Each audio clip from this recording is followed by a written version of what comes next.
When you were little, were you taught that children are seen and not heard? Have your parents ever said, money doesn't grow on trees? Today we're going to be talking about conditioning. Hi there, and welcome to the Booksters Club, where we find daily inspiration from the books you love. Today we're talking about conditioning, and today's featured book is Everything is Subject to Change by Greg Reid, and today's inspirational thought comes to us on page number 31. It says, when Heather turned 5, she wanted to ride her bike out of the driveway. They lived in a small subdivision with no sidewalks, and her mom wanted to be able to see her at all times. She told her she could go as far as a stop sign, which was 2 houses away. The rule was simple. When Heather saw the stop sign, she would stop and go home. The rule worked great. Heather always turned around at the stop sign and came back home. About 2 years later, the woman was remarried to a great guy, and they decided to take their first family vacation to Disneyland. They were ready, and with suitcase packed, they buckled the little girl in and took off down the road. Less than a minute into their travels, they stopped at the intersection upon waiting for their turn to go. Heather said, "Oh no," and started crying. "Now we must go home." "What's wrong?" her mother asked. "You said we were going to Disneyland," the girl cried. Heather pointed to the stop sign. She had always obeyed.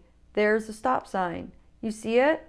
It had been ingrained in her head that all stop signs really meant stop and go home. "Tammy, do you see the implications of this story?" Julia inquired, even as she began to explain.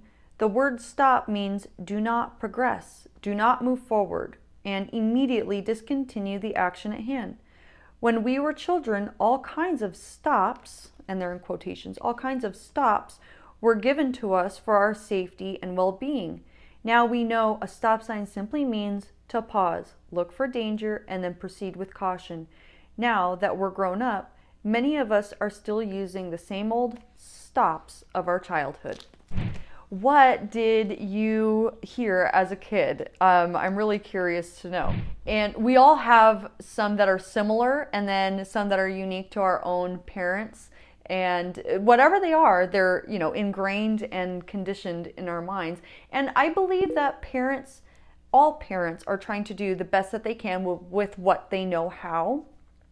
And I believe a lot of where they're coming from is from love. And so even some of the phrases like kids are meant to be seen and not heard, or the other one, which was money doesn't grow on trees, is coming from some type of love, or even from what they've heard from their parents. And we are just an accumulation of our thoughts, of our habits, of the people that we hang out with. Birds of a feather flock together. We are an accumulation of those things. And so conditioning is one of the areas that I believe subconsciously it affects us the most. And especially when you're a kid, because when you're a child, you are really looking to your parents and you trust them, so you're just this sponge.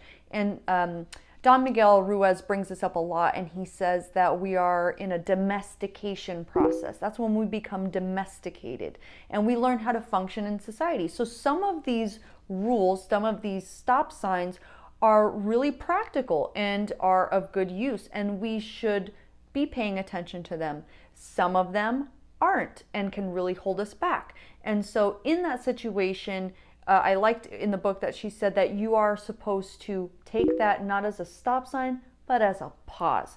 Instead of stopping and going back home, let's pause, look for caution, and then proceed with caution, especially if you're really venturing outside of a previous MO,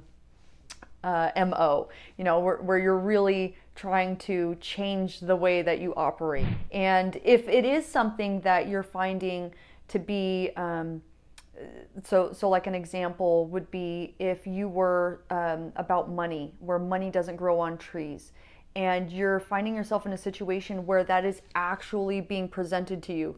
Money does not grow on trees. Like, I have to go out and earn it. I have to, pay bills. I have things that I have to do. So there is value in what it is that they're saying, but just the phrasing of it alone, by continuing to say that kind of stuff out loud to yourself, you're making it grow and grow and grow. So I'm not saying lie and go out and spend frivolously, as if money does grow on trees, that would be blowing through a stop sign and you would really get hurt, right?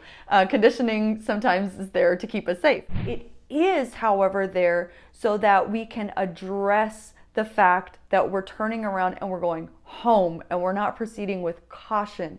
So that is why I really wanted to bring this up, so that you may look at, for example, that particular situation and think, it doesn't grow on trees, but I can turn it around to where maybe I can harvest it in a better way, or maybe I can have it so that I have money growing in other opportunities that I don't always need for bills, whatever the situation may be. Just take a look at conditioning and where all of those conditions have come from, address them, pause, look for caution, and then proceed. If you had a different take on this part of the book, a different part in this book, or a different book entirely that you think should be featured here on the Booksters Club, please let me know in the comments. Thank you so much for clicking the like button if you liked it, and subscribe if you're new, because I post new videos every single day. See you tomorrow, Booksters.